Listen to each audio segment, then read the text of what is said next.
Bom, você já deve ter ouvido falar bastante sobre esse tema, principalmente quando você liga a televisão, você entra às vezes naquele site de notícias que você mais gosta e às vezes fica um pouquinho difícil de você compreender o que realmente é essa famosa taxa de juros, né? Então nessa aula nós vamos entender o que ela é, como é que aqui no Brasil ela é formada, como é que ela atua, a função dela, tá? E o que ela impacta os investidores, qual o impacto que ela tem para nós investidores. Então vamos lá.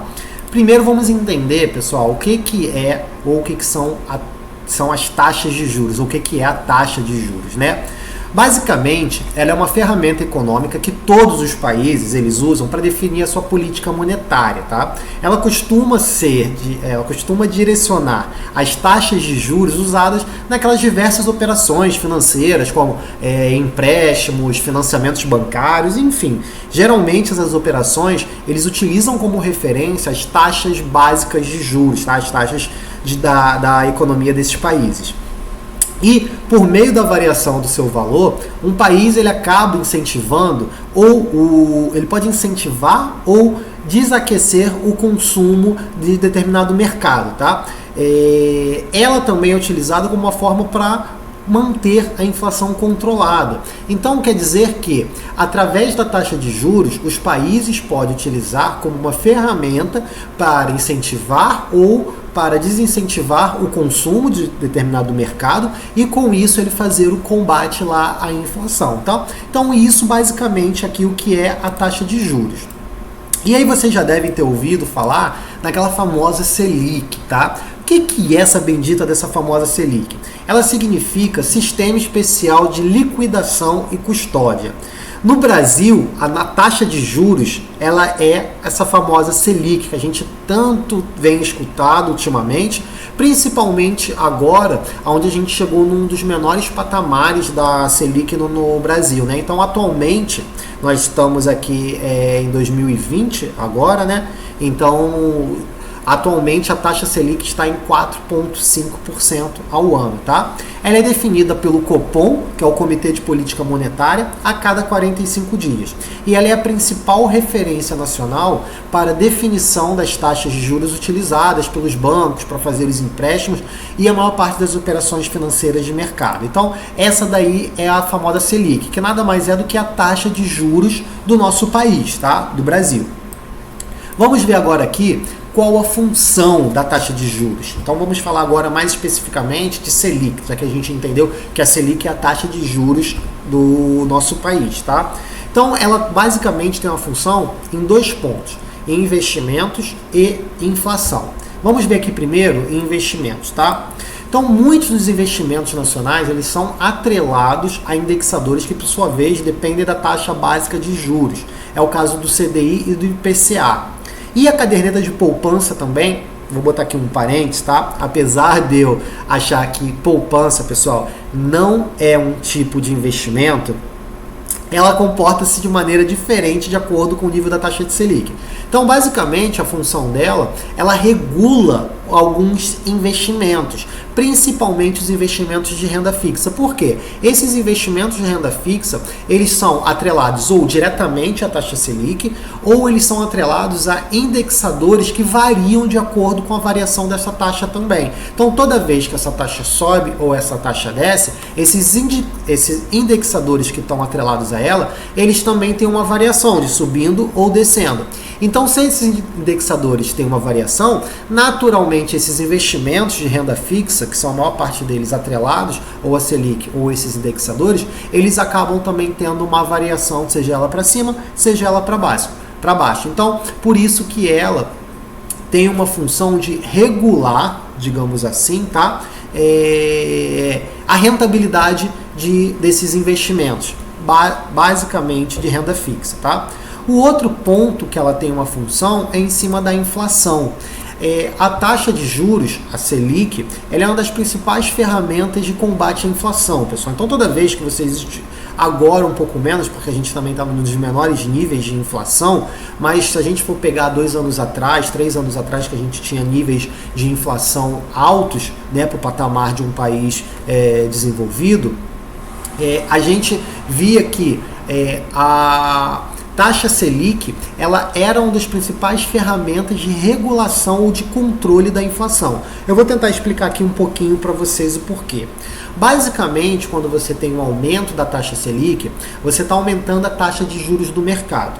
Toda vez que você aumenta a taxa de juros do mercado, o custo do dinheiro no mercado ele fica mais alto, ou seja, o custo para o banco emprestar dinheiro, para você ter acesso a financiamentos, ele fica mais alto. Então toda vez que você tem um custo mais alto, naturalmente você vai ter menos acesso a esse dinheiro. Se você tem menos acesso a esse dinheiro, você vai ter menos consumo no mercado. Se você tem menos consumo no mercado, significa que esse mercado ele tem uma demanda menor. Se ele tem uma demanda menor, ele vai estar vendendo menos. E se ele está vendendo menos, o que ele faz? Ele acaba baixando o preço dos seus bens e serviços para ele não acabar não perdendo venda, né? E se ele abaixa o custo, se ele abaixa o preço, na verdade, desses bens e serviços, a inflação, que nada mais é do que um índice que regula o preço de determinados bens e serviços, ele acaba baixando também, tá? De forma resumida,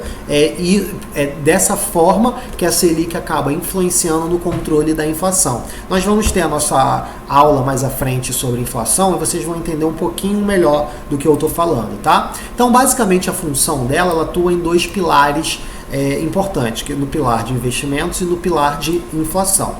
E agora a gente vai ver qual a relação que ela tem diretamente nos investimentos. Que nem eu falei aqui nessa parte de cima, que ela atua direto nos investimentos, principalmente de renda fixa, porque toda vez que ela tem uma variação, ela acaba influenciando os indexadores que são muitas das vezes atrelados aos investimentos de renda fixa. Eu trouxe aqui, pessoal, alguns tipos de investimentos que são diretamente afetados com a variação da taxa de juros, com a variação da Selic. Bom, nós temos o primeiro aqui, que é o Tesouro Direto. Então, nós temos alguns papéis aqui do Tesouro Direto que ele tem a rentabilidade dele ligada diretamente à rentabilidade da taxa Selic, que, por exemplo, é o Tesouro Selic. Tá? O Tesouro Selic, ele é um tipo de papel do Tesouro Direto que ele paga a remuneração exata da Selic. Ou seja, se a Selic está a 10% ao ano, se você adquire esse papel, ele vai pagar exatamente para você 10% ao ano. Se a Selic está 5% ao ano, você adquirindo esse papel, ele vai pagar exatamente 5% ao ano. Ou seja, toda vez que a taxa Selic ela sobe ou desce, ela já influencia diretamente esse papel, o Tesouro Selic. A poupança, pessoal, que eu volto a falar para vocês, eu não considero como um tipo de investimento, mas eu coloquei aqui porque ela também sofre influência direta, tá? Então, ela também tem um impacto direto quando a Selic aumenta ou a Selic ela baixa. Bom, vou explicar rapidamente para vocês aqui. 2012, exatamente aí lá a partir de dia 3 de maio de 2012, a rentabilidade da poupança ela mudou, tá? Antigamente ela tinha uma rentabilidade de 0,5% ao mês. E para fazer um estímulo das pessoas investirem em outras formas de investimento, principalmente aí no Tesouro Direto, o governo ele mudou a rentabilidade dela. Então, a partir do dia 3 de maio de 2012, a rentabilidade da poupança ficou estabelecida da seguinte forma. E aí da poupança nova, tá, pessoal? Porque a gente tem a poupança antes dessa data, que ela continua tendo a rentabilidade dela de 0,5% ao mês, mas a maior parte das pessoas que abriram, que tem a poupança a partir desse período aí dessa data, ela já vem, a gente chama de poupança nova, que ela já atende a esse novo modelo de rentabilidade. Então ela diz o seguinte, essa poupança nova, que são essa poupança aberta após o dia 3 de maio de 2012, ela faz a rentabilidade dela vai ser atrelada diretamente à Selic. Ela diz que toda vez que a Selic estiver igual ou abaixo de 8,5% ao ano, a poupança vai render 70% da taxa Selic, ou seja, 70% lá do percentual que ela estiver, mais a TR. Lembrando, TR está zero, tá? TR não significa nada. Então, ou seja, ela vai render basicamente 70% da taxa Selic toda vez que ela estiver igual ou abaixo de 8,5%. Que no caso, agora, tá? Em janeiro de 2020, a Selic está 4,5%. Então, essa poupança nova, ela está rendendo 70% de 4,5%. E Toda vez que a Selic estiver acima de 8,5, a poupança vai render 0,5 ao mês mais TR. Tá? Então ela vai render 0,5% ali ao mês, mais a taxa referencial que está zero. Tá? Então, hoje, se a gente tivesse uma Selic a 10% ao ano, a poupança estaria rendendo 0,5%. Então, como nós temos uma Selic a 4,5%, 4,5%, ela está rendendo 70% da Selic. Então, toda vez que tem essa variação na taxa Selic, a poupança ela também é influenciada. Tá?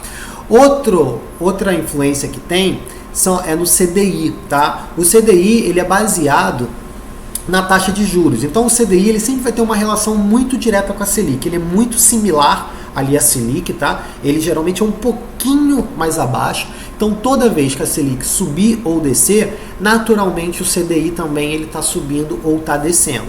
E o CDI ele influencia diretamente os seguintes investimentos: LCI, LCA, CRI, CRA, os CDBs, as letras de créditos, as debêntures, enfim. Então, todos esses investimentos, eles têm, quando eles são referenciados ao CDI, eles também sofrem influência direta com o aumento ou a baixa da taxa de juros. E por último, pessoal, a inflação, né? Então a taxa Selic ela também tem influência direta no comportamento da inflação. Então com isso ela atua diretamente nos investimentos que de certa forma são atrelados a algum índice de inflação. Eu trouxe como exemplo aqui na nossa aula o IPCA, que é um dos índices mais comuns e mais normais que vocês vão ver aí nos investimentos de renda fixa. Então tem diversos tipos de investimentos que são atrelados a esse índice, ao IPCA. Então, ele influencia diretamente alguns investimentos que eu trouxe como exemplo. Tesouro Direto, exemplo. Tem um papel do Tesouro Direto que ele se chama Tesouro IPCA. Então, esse papel, ele paga o valor do IPCA, ou seja, o valor da inflação, mais X% de rentabilidade lá, dependendo lá do tipo de papel, dependendo da data de vencimento. Então, toda vez que tiver um aumento ou uma baixa da Selic, da taxa de juros, o IPCA, que é um índice de inflação, ele também tende a aumentar ou diminuir. E se ele tende a aumentar ou diminuir, esse investimento, que é o Tesouro IPCA, ele também vai tender a aumentar ou diminuir, pagar mais ou pagar menos rentabilidade. Nós temos alguns outros também, a gente tem debêntures que são ligadas diretamente ao IPCA, então paga o IPCA mais X%, ou paga só o IPCA. Temos as letras de crédito agrícolas e as letras de créditos imobiliários também, CRI, CRA, enfim. São alguns dos investimentos que têm ligação direta a algum índice de inflação, ok, pessoal? Então essa é a forma como a taxa de juros se comporta no mercado e a forma como ela influencia diretamente os nossos investimentos.